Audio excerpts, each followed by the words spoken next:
미국과 중국의 무역 갈등이 더 격화되고 있습니다. 중국이 미국의 관세 폭탄에 히토류 수출 제한 조치로 맞서자 미국은 엔비디아의 저사양 AI 칩까지 중국 수출을 무기한 제한했습니다. 우리 정부의 관세 줄이기 움직임도 본격화되고 있습니다.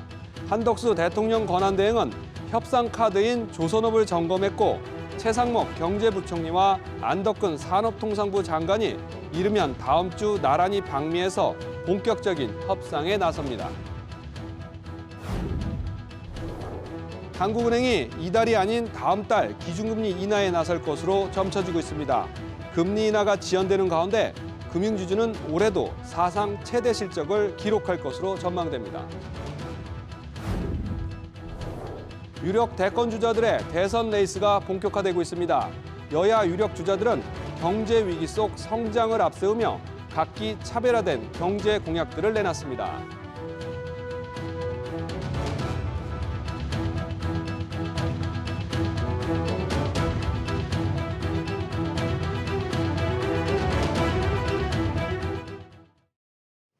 시청자 여러분 안녕하십니까? 4월 16일 수요일 뉴스 시작하겠습니다. 첫 소식입니다. 미중 관세 전쟁이 난타전 양상으로 번지고 있습니다. 중국이 히토류 수출 중단에 이어 보잉사 항공기 인도 거부 조치를 취하자 미국은 엔비디아의 저사양 인공지능 칩까지 수출에 제동을 걸었습니다. 세계가 양자택일의 압박에 부딪힐 것이라는 관측도 나옵니다. 취재기자 연결합니다. 송태희 기자. 네. 공급망까지 미국으로 옮기기로 한 엔비디아, 하룻밤 만에 날벼락을 맞게 됐군요. 그렇습니다. 엔비디아는 미국에 4년간 5천억 달러, 약 714조 원가량을 투자하겠다고 발표했지만 그 다음 날 미 상무부의 제재가 날아들었습니다. 중국 수출 전용 AI 칩 H2O의 수출을 무기한 제한한다는 겁니다. 트럼프 대통령은 성명을 통해 공이 중국 코트에 있다면서 미국의 돈이 필요한 중국이 협상에 나설 필요가 있다고 밝혔습니다. 나아가 미 정치 전문 매체 폴리티코는 스콧 베선트 재무장관이 미 증시에 상장된 중국 기업의 상장 폐지 가능성도 고려하고 있다고 보도했습니다. 그야말로 전입가격이라고 할 수 있는데 중국은 또 어떻게 대응하고 있나요? 어제 중국 당국의 미 보잉 항공기 인도 중단 명령 소식이 있었는데요. 오늘은 장관급 통상 대표를 교체했습니다. 전임 리 청강 대표는 트럼프 행정부 1기 무역 협상에 나섰던 인물인데요. 새로운 왕 서우원 대표는 세계무역기구 WTO 대사 출신입니다. 그래서 중국이 당분간 협상보다는 EU, 동남아 등을 상대로 외교전에 나설 것이라는 관측이 나오고 있습니다. 시진핑 주석은 베트남에 이어 오늘 말레이시아를 방문했습니다. 이런 가운데 월스트리트 저널은 미국이 70여 개국과의 상호관세 협상에서 관세율을 낮춰주는 대가로 중국 상품 운송 제한 등 대중국 고립을 종용할 것이라고 보도했습니다. 이에 따라 세계가 미중 양자택일 선택의 압박에 직면할 것이라는 관측이 나오고 있습니다. SBS 비즈 송태입니다. 네, 이번 수출 제한 조치로 중국 기업으로부터 대량 주문을 받아온 엔비디아는 수조 원의 타격을 입게 됐습니다. 불과 하루 전 대규모 투자 계획을 발표한 엔비디아 입장에서는 당장 뒤통수를 맞게 된 셈인데 미국 이익을 위해서라면 규제 번복도 마다하지 않는 이 트럼프의 전략에 반도체 기업들은 미국으로 생산 기지를 옮기는 움직임이 가속화될 전망입니다. 이어서 안지혜 기자입니다. 트럼프 미국 대통령이 반도체 관세 부과를 예고한 지 하루 만인 현지 시간 14일, 엔비디아가 앞으로 4년간 미국에서 협력사들과 최대 5천억 달러, 우리 돈으로 714조 원 규모의 AI 인프라 구축 계획을 밝혔습니다. 미국 내 AI 슈퍼컴퓨터 전용 생산 공장도 건설하는데 AI 칩부터 슈퍼컴퓨터까지 모두 미국에서 생산하는 건 처음입니다. 젠슨 왕 CEO는 미국 내 제조 역량을 확대해 AI 칩과 슈퍼컴퓨터 수요 증가에 대응하고 공급망을 강화해 회복력을 높이는 데 도움이 될 것이라고 성명을 통해 밝혔습니다. AMD도 같은 날 미국 내 최첨단 반도체 칩 생산 계획을 알렸습니다. And we also have our first product in the Arizona site. Our new fifth generation EPIC is also doing very well, so we're ready to start production. 미국의 반도체 관세 부과가 초읽기에 들어가면서 양사 모두 현재 대만을 중심으로 구축한 반도체 공급망 일부를 미국으로 이전해 대응하려는 것으로 풀이됩니다. 트럼프는 관세가 없었다면 없었을 일이라며 만족감을 드러냈는데 엔비디아를 중심으로 글로벌 반도체 회사들이 미국에서 AI 하드웨어를 제작하기 위해 모이면서 같은 공급망에 속한 한국 반도체 회사들의 추가 투자 고민도 더 깊어질 수밖에 없어졌습니다. SBS 비즈 안지혜입니다. 네, 이처럼 글로벌 빅테크들이 미국 내 투자 확대 움직임을 보이면서 삼성전자도 이런 분위기를 그냥 보고만 있을 수만은 없는 상황이 됐습니다. 반도체 시장에서 미국이 차지하는 비중이 절대적인 만큼 삼성도 어떤 식으로든 화답이 불가피할 것으로 보입니다. 계속해서 조슬기 기자입니다. 삼성전자는 현재 미국 텍사스주 오스틴에서 시스템 파운드리 공장을 운영하고 있습니다. 여기에 텍사스주 테일러에 370억 달러를 들여 파운드리 공장 2곳과 패키징, 연구개발 시설 등을 구축하고 있습니다. 그러나 패키징 시설 구축 계획은 현재 보류된 상태이며 테일러 반도체 공장 가동 시점도 2년 넘게 늦춰졌습니다. 1,000억 달러 규모의 미국 신규 투자를 비롯해 애리조나 피닉스 공장 엔비디아 칩 양산은 물론 추가 증설의 한창인 TSMC와 대조되는 행보입니다. 파운드리가 이제 투자를 하고 싶어도 지금 수주 물량 없고 TSMC가 절대적으로 미국 내에 투자를 하고 있고 비중이 굉장히 높잖아요. 다음 주 예정된 반도체 품목 관세 발표는 삼성 입장에선 또 다른 악재입니다. 반도체는 물론 반도체 장비도 포함될 가능성이 커 관세 타격을 최소화하기 위해 미국 내 장비 반입에 나설 거란 관측도 나옵니다.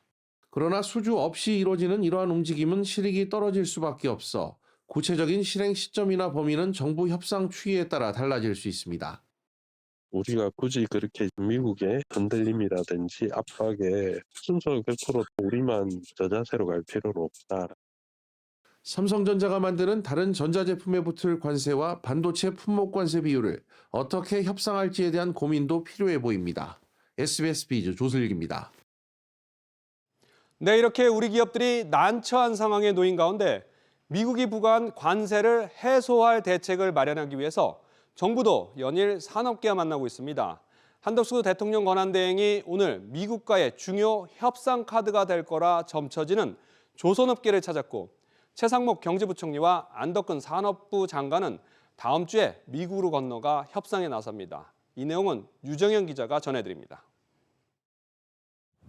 한덕수 대통령 권한대행이 현대중공업 울산조선소를 찾아 권오갑 HD현대 회장 등 경영진과 만났습니다. 한 대행은 이 자리에서 지난 8일 트럼프 대통령과 통화에서 한미 간 조선 협력을 강화하기로 했다며 우리 조선 산업의 재도약을 이끌 소중한 기회라고 밝혔습니다.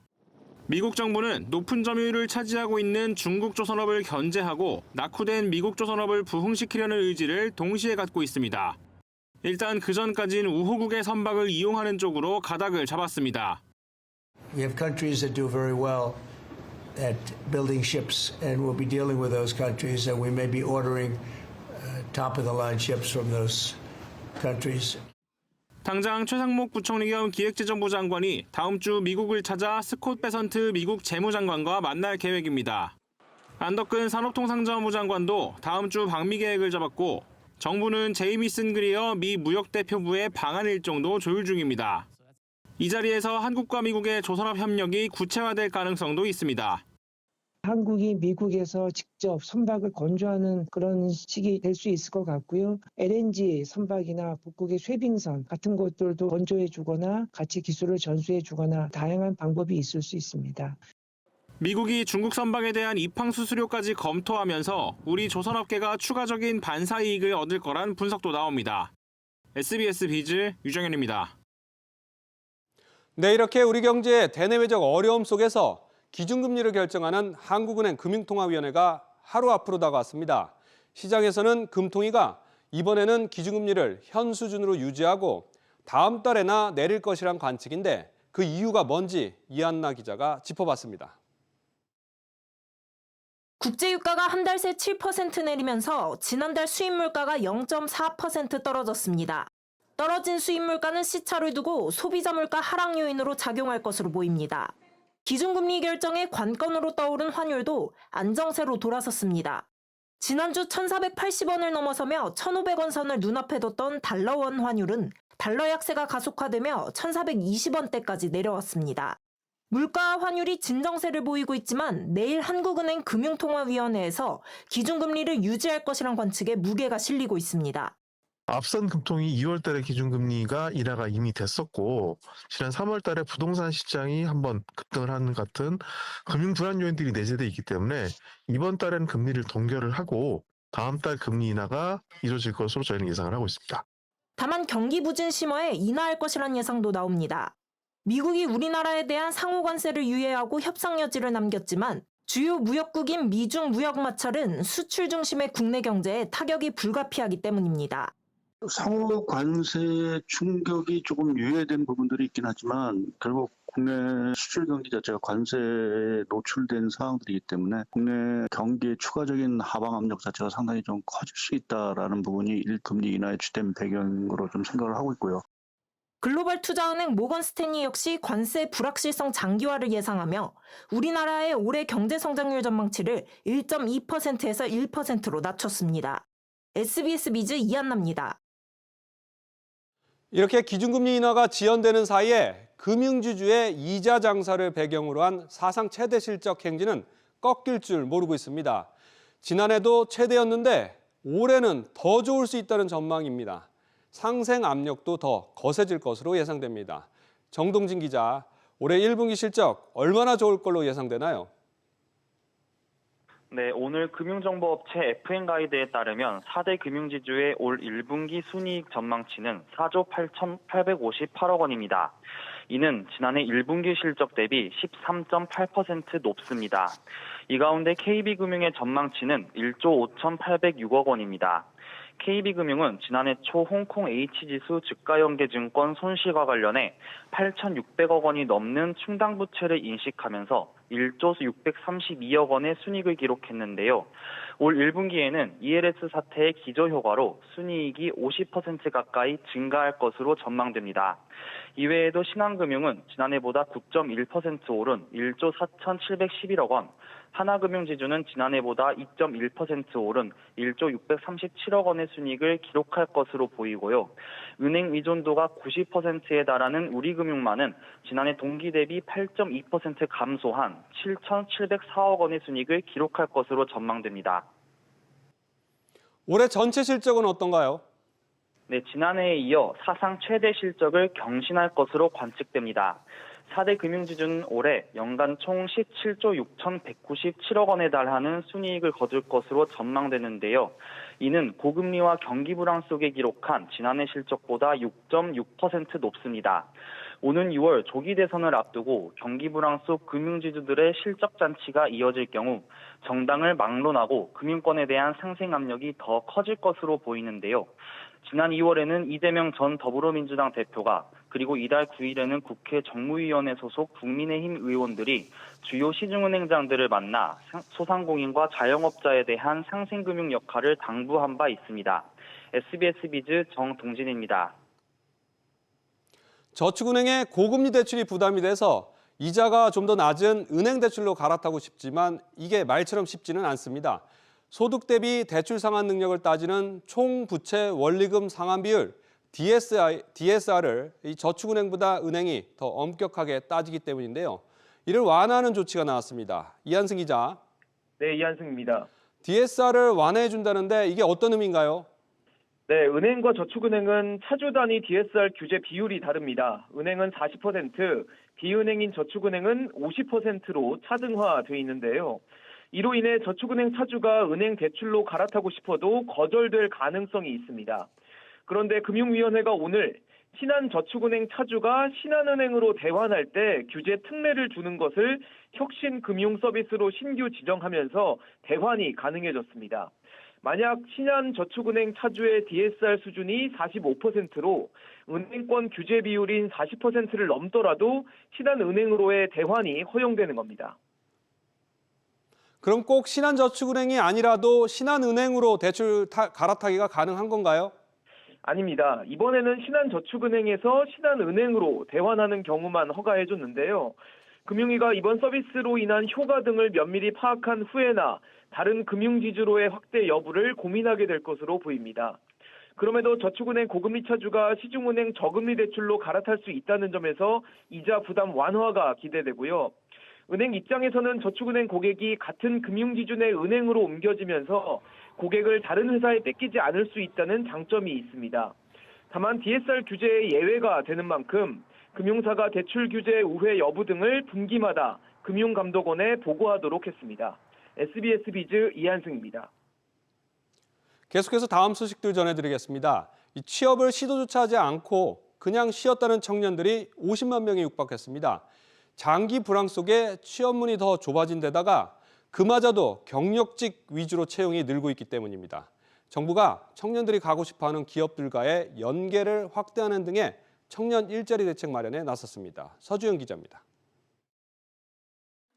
청년들에게 인기인 뷰티 대기업 인사 담당자의 설명 한마디 한마디에 취업 준비생들이 귀를 기울입니다.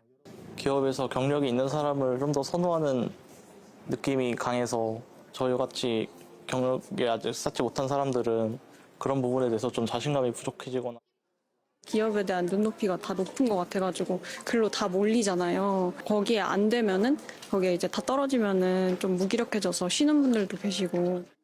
청년 고용률은 40% 수준에 그치고 있는 데다 11개월 연속 하락하고 있습니다. 취업 주요 계층인 20대 후반의 취업자 수도 1년 전보다 10만 명가량 크게 줄었습니다. 이에 정부는 올해 청년 일자리 사업에 2조 4,500억 원을 투입해 재학과 구직, 재직 등 단계별 맞춤형 지원에 나섭니다. 우선 실무 경험 프로그램 대상 기업에 네이버와 카카오, 현대차 등 청년 선호 기업들을 포함시키고 참여 인원도 5만 8천 명으로 확대합니다. 대학별 일자리 센터와 연계해 아직 취업 전인 졸업생을 찾아내 지원함으로써 취업을 포기하는 쉬었음 단계로 가는 것을 방지하기로 했습니다. 특히 이 과정에 부모나 친구를 참여시켜 독려하는 프로그램을 신설합니다. 청년들의 상황별 애로를 경감해 줄 수 있는 6대 일자리 사업을 선정을 하고 집중적으로 관리할 예정입니다. 전체적으로 한 63만 명 정도의 청년을 지원하는 것을 목표로 하고 있습니다.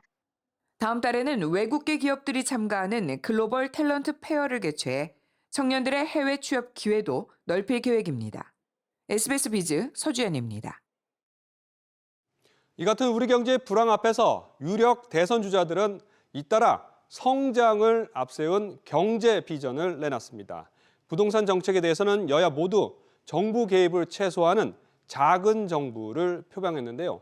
각 진영의 접근법은 달랐습니다. 주요 대선 주자들의 경제 공약들을 정보윤 기자가 전해드립니다. 이재명 더불어민주당 대선 경선 후보의 싱크탱크는 중도층 견인의 핵심인 부동산 정책에 대해 작은 정부를 내세웠습니다. 공급은 확대하되 각종 규제는 완화해 문재인 정부와는 차별화하겠다며 선을 그었습니다. 시장과 맞서 싸우는 정책은 좋은 의도를 갖고 있다고 하더라도 성공하기가 굉장히 어렵고 민주당 정부가 들어서 서게 된다면 과거에 또 악몽이 재현되는 거 아닐까? 이런 부분도 있고 해서 지역 균형 발전 측면에서 2주택자라도 한 채가 지방에 있으면 세금을 면제하는 국민 제2주소지제 도입도 추진합니다. 국민의힘 경선 후보들도 일제히 정부 개입을 최소화하겠다고 입을 모았습니다. 홍준표 전 대구시장은 재건축 초과이익 환수제를 폐지하는 등 주택 관련 규제를 대폭 완화해 5년간 100만 호를 공급하겠다고 밝혔습니다. 종합부동산세도 폐지하고 양도소득세는 감면해 주택 거래를 활성화시킨다는 방침입니다. 재건축 지역에서 오랫동안 고생한 분이 재산적 이익을 좀 얻겠다는데 그걸 뺏으려고 하는 게 나는 그게 맞득치가 않습니다. 제가 대통령 되면 재개발 초과이익 환수제 이거 폐지하겠습니다. 안철수 국민의힘 의원은 기준금리 수준의 장기 고정금리 대출과 함께 1주택자의 세부담을 완화하고 외국인 투기세를 신설하는 등 실수요자 중심 정책으로 전환하겠다는 방침입니다. 국민의힘은 앞서 신축 아파트의 용적률 상향을 통한 공급 확대로 분양가를 낮추는 내용의 부동산 공약을 발표했습니다. SBS 비즈 정보윤입니다. 올해 시장 불확실성 확대는 이 부자들의 투자처도 바꿔놨습니다. 부동산 투자에 열심이던 금융자산 10억 원 이상 부자들이 올해는 금융상품으로 돌아선 것으로 조사됐습니다. 오수영 기자. 네, 오수영입니다. 올해는 부자들이 불황형 투자가 대세라는데 어디에 투자한다는 겁니까? 네, 부자 10명 중에 6명이 실물 경기와 부동산 경기 모두 부정적으로 내다보면서 금융자산 비중을 늘리겠다는 부자가 늘었습니다. 예금을 제외하고 올해 부자들의 투자 의향이 가장 높은 자산은 불황형 상품의 대표격인 금이었습니다. 채권이 32%로 그 뒤를 바짝 쫓았고 ETF 선호도도 29.2%로 높았으며 주식을 통한 직접 투자 의향이 바로 뒤를 이었습니다. 부동산 투자 의향은 8순위에 그쳤습니다. 부자에게 부동산은 여전히 안정적인 수익처이면서도 매매 의향은 줄고 매도 의향은 늘었으며 전반적으로 다주택보다 고급주택 한 채를 유지하면서 때를 기다린다는 응답이 많았습니다. 불확실성이 큰 상황에서도 부자들이 가상자산에는 꾸준히 투자를 늘릴 계획이라고요? 네, 맞습니다. 부자는 자산 규모나 연령 무관 가상자산의 위험성에 대해서는 대다수가 동의를 하면서도 가상자산의 성장 가능성을 일반 대중보다 높게 인식하고 있었습니다. 부자가 가상자산을 보유한 비중은 최근 3년간 연평균 15%씩 늘었습니다. 가상자산에 1,000만 원 이상 투자한 부유층 비율이 70%를 처음 넘겼고 평균 투자액은 과거보다 2배 이상 많아졌습니다. 특히 영리치는 올드리치보다 3배가량이나 많은 가상자산 보유 비율 29%를 나타냈습니다. 부자는 결혼과 출산 필요성에 대해 10명 중 4명이 동의했지만 일반 대중은 반대가 더 많았습니다. 부자는 부모나 지인의 소개로 배우자를 만난 경우가 10명 중 6명으로 가장 많은 반면 일반 대중은 10명 중 4명이 생활권에서 자연스럽게 만난 비중이 제일 높았습니다. SBS 비즈 오수영입니다. 홈플러스 사태를 초래한 사모펀드 MBK 파트너스가 대주주로 있는 BHC의 지난해 매출이 10여 년 만에 감소했습니다.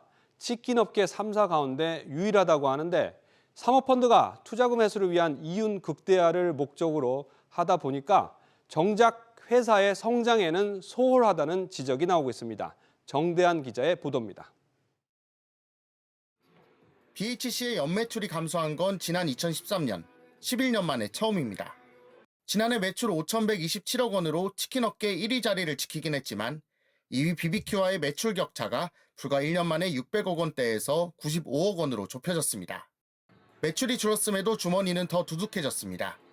지난해 영업이익률이 26%까지 뛰면서 대주주인 MBK에 돌아간 배당금만 1,200억 원이 넘습니다.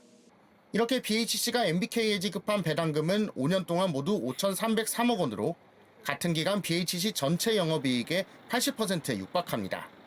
반면 제품 개발 투자는 지난해 4억 원에 그쳤습니다. 사모펀드 영향력 하에 있는 다른 기업들의 상황도 좋지 않습니다.